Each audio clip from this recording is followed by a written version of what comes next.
All right. So just to share my screen, there's the page we were working on last time. So last time we were talking about neighbors who there's two different opinions as to how far a neighbor can go, what a neighbor's rights are, as far as controlling the density of population of a neighbor. Okay, so we had discussed that. That was our last discussion. Okay, then we're on to the next part in this likutim, which is sort of just like a compendium of different kinds of damages that can be caused by neighbors or by people in your vicinity. The next thing that he just mentions very briefly is hezek she'eno nikar. If I cause you damage, but it's not physically recognizable, the damage that I've caused you. So it's usher to cause someone non-tangible damage, but collecting on those damages is not so simple. So imhaya shogeg patur, and therefore, if a person did hezek she'eno nikar unintentionally, he'll be patur from paying back. There are times when, if he does it intentionally, the Beis Din will assess some kind of penalty. But hezek, if you remember, let's see, there were several examples that we had discussed of this issue in the past. I'm trying to remember one of the, he says, V'lachein hatochet kaf shel iser l'tocheter chavero. If I stick a spoon that's treif into your food, into your pot, such that I've added a treifa ingredient into your pot, and I cause you to have to discard the contents of the dish that you've just prepared. We just had this on Shabbos. We had a guest over our house who was helping us clear off the table, and they took they didn't, I guess they're not that familiar with halacha, so they took some of the fish that was on the table and they mixed it with some of the chicken in the same aluminum pan. And so I told my wife just to toss it. So that's what's called hezek she'eno nikar. It's damage that's not recognizable because it's halachic loss, but physically the food is all still intact, right? So in that situation, the person did it without malice, and so therefore there's no liability in that situation. So im hayashogeg patur ach efshar de im nirgash hatam havi hezek nikar v'tzarachiyim.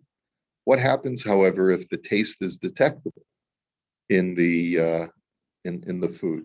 So let's say I took some. I wanted to. There was a case that I know of where this family had a non-Jewish housekeeper, and every time that she made the chicken, it came out with this incredible, delicious crust on the outside of the chicken. And they were doing this for such a long time. And finally, the lady of the house, who was very frum, said to her housekeeper, "You must tell me how you're able to get the crust so crisp." And she says, "Well, I add butter, of course, to the outside." Okay, so these are all real stories, which, of course, so if the flavor is detectable, so then that's a hezek she'eno nikar. That's damage that is recognizable. That's a cautionary tale, by the way, about how you have to be careful in your kitchen and not take for granted that your housekeeper will always listen to your instructions, right? Because I think that part of the story was that the lady of the house showed the housekeeper how to make the chicken and how to put everything on, and she nodded and she understood, and then of course she decided to do things her way, So you have to be very, very careful when it comes to kitchen matters. So so if the taste of the forbidden additive is detectable, then that could be called hezek shenikar, and the person who added the additive and made the food inedible would be liable. Okay, that's just the one example of hezek she'eino nikar, but we've seen it before. We'll probably see it again. You cannot be assessed after the fact for hezek she'eino nikar. Okay. Im hifkid eitzel chavero argaz im kesef v'shave kesef shelo biyadias habala bayis. Let's say you give over to your friend a chest, a box that's filled with valuables for safekeeping. And this was done without the knowledge of the person who actually is the owner of the valuables. Mihu hamafkid hotzi ha'argaz bizarko lachatzero v'nevdu. So basically, the owner of the house is the one. Okay, so the way it works is like this. I am the owner of the valuables, and without your permission, I basically put it in your property for safekeeping. I needed a place to store this, and I didn't have room in my house, or I didn't feel it was safe for whatever reason, and so I put it in your house or in your backyard. Okay, so the homeowner comes home. He sees this chest full of valuables in the middle of his living room. He doesn't know who it belongs to. He says, what the heck is this doing in the middle of my living room? So he takes the chest or the box and he tosses it out into his backyard. He says, this is not mine. And as a result, the items get destroyed. They get lost, they get destroyed.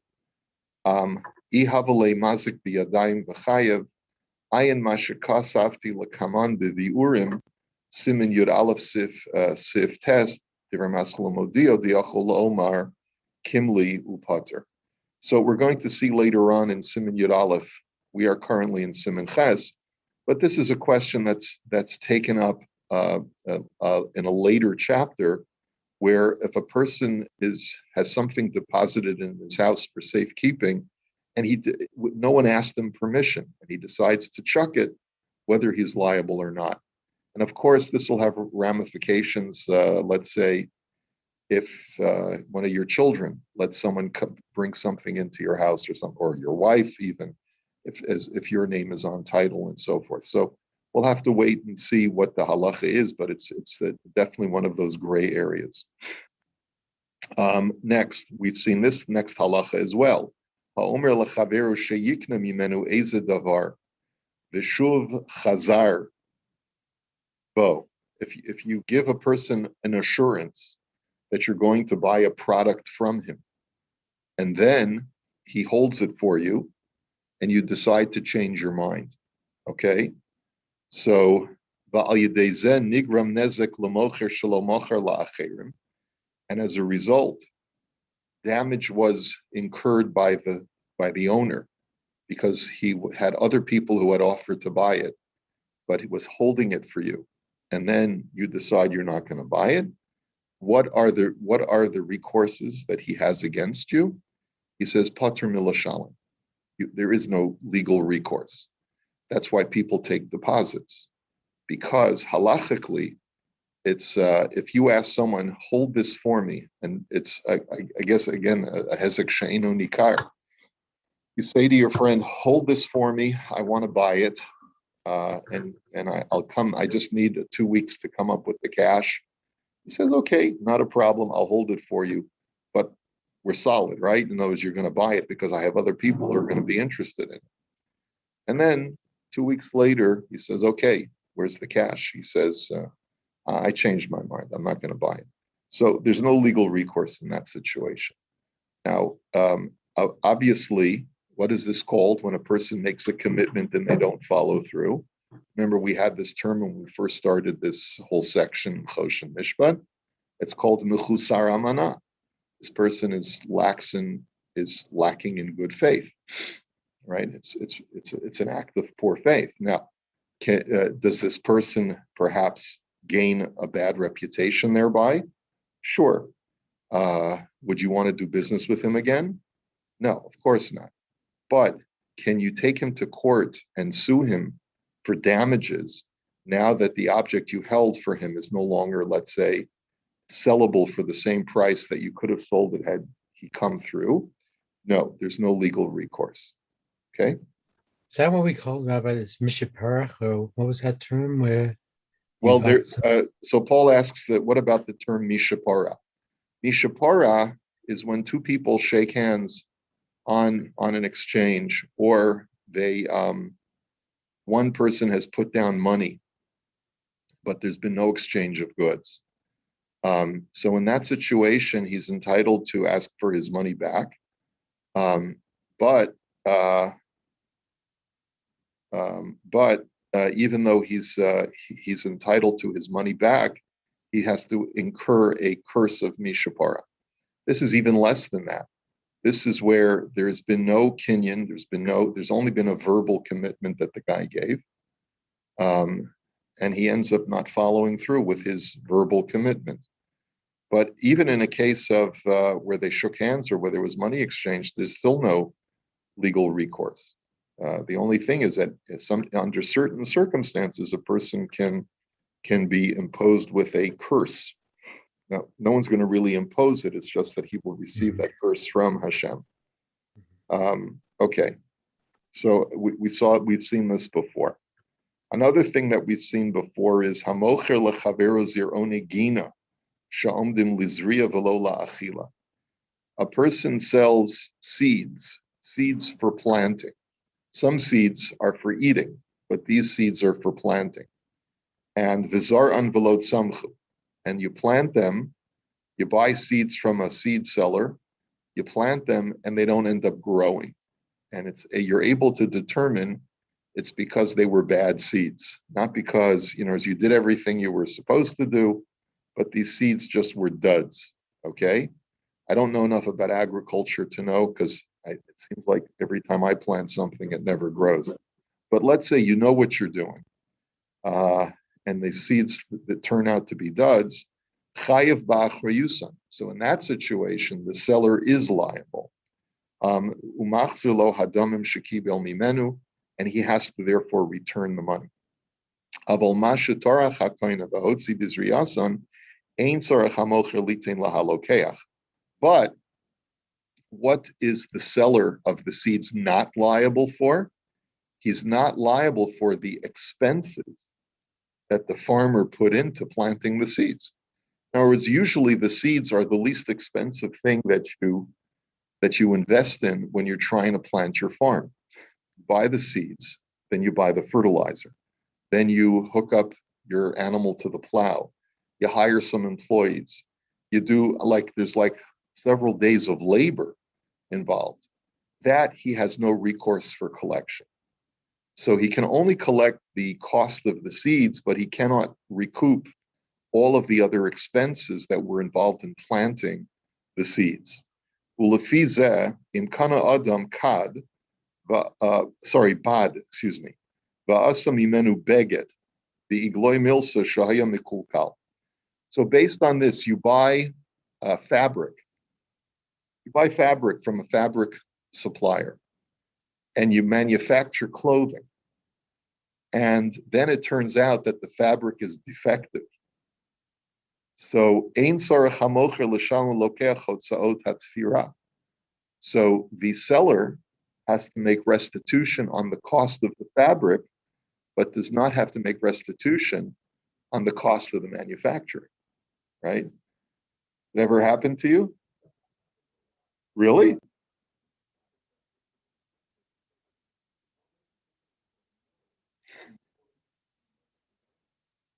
Okay.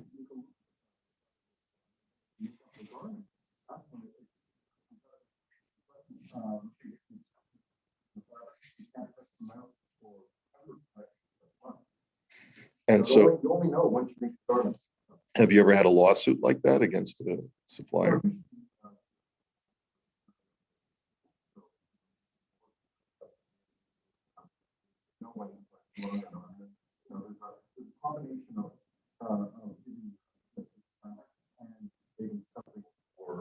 for the cost of the, yeah, right.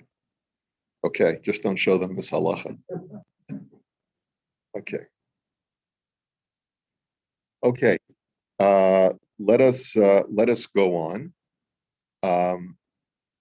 The next portion of the Likutim is Kagon Misha Hayakosel Chavero Samach Lachatzer Lo Yinich B'Chatzer Kol Davar Sheish Bo Chamimus Motzi Hevel Acham Kagon Slime Shiotze Mehem Eish. So the Rav Shulchan Aruch's statement was, and this is from the Gemara itself, that you're not allowed to place something within the vicinity of your friend's wall that will cause the wall to corrode and to deteriorate in an accelerated way. So in the Likutim, he says like this: Misha tzarech letaken binyano, u'l'shem kach tzarech lihishtamesh bahamadat sulam b'chatzar chavero. He says, let's say my neighbor needs to do, and this is a very common thing, my neighbor needs to do repairs to his house. And because of that, he needs to use ladders and other things have to be set up on my property. It just happened to me a couple of months ago. My neighbor was re-roofing his roof. And when someone does re-roofing, they have to throw off the old shingles, they have to have a place for the new shingles, and they need places for ladders. And invariably that goes into your property. So what are my rights as a homeowner, as a neighbor? Can I prevent him from putting anything on my property? So he says, Yesh Omrim, there are those who opine, Diyachol Chaver Limchos Ve'ein V'i Efsher Lachufo. Some say that it is within a neighbor's rights to refuse and say, I don't want your shingles on my property. And he can actually force him to not be on his property. Now, usually, what a responsible roofer, for example, will put down a tarp on the floor, on the ground, to protect, your property from getting dirty and things like that. But you can imagine, let's say two neighbors are in a dispute. It is within the halachic right of one neighbor to say, I don't care that you need to re-roof your roof. I don't want any speck of stuff. I don't want ladders. I don't want this. Nothing on my property. So he create a tremendous inconvenience, but it is nonetheless within the rights of, according to one opinion, it is within the rights of the homeowner to refuse access to his neighbor, even to put up a ladder. Okay. Next, let's take a look at one of the, let's see, here we go. Biurim over here, Asur lishpoch mayim. You're not allowed to pour water next to your neighbor's wall if that water is going to cause damage. Afilu derech mikra v'pachos migimel tvachim samach lekoslo. You're not allowed to pour water next to your neighbor's wall, even incidentally, even if it's not something that's habitual. But if that's going to cause a corrosive effect, then it's not permitted. And therefore, the Rav Shulchan Aruch had said, "V'lachein tzinor hamikalech mayim min hagag." So if you have a pipe or a knees trough that is coming off of your property and it is going on your neighbor's property, sorich laharchik b'inyan sheyiplu hamayim bericha gimel tfachim mikos el chavero. You have to set up that pipe or eaves trough in such a way that the water that comes out will be distant from your friend's wall at a minimum of 3 tfachim, which is the amount that the rabbis determined. Afal pi she'eno mikalech ela biyamos hageshamim, even though that the water only spills off during this winter months, it doesn't matter. V'yesh matirim b'mayim she'enam kavuim. All right, but some say that if it's just once in a blue moon, that you pour water off of your property, so then that's okay. Now, again, a woman came over to me on Shabbos. It's the same pair of neighbors that David and I have been working on for a long time, where one neighbor has refused to repair their eaves trough, and the water is just spilling over in the winter, or in the fall and the winter, onto the neighbor's property. And now the real damage happens in the winter when the water freezes and it turns to ice. So what do we do in that situation? Let's see, is David on the call today? Yeah, David, the neighbor came over to me at Kiddush again this Shabbos. That spoke to me. Yeah, David's my chavrusa in dealing with this very significant headache. The problem is that the other neighbor there's a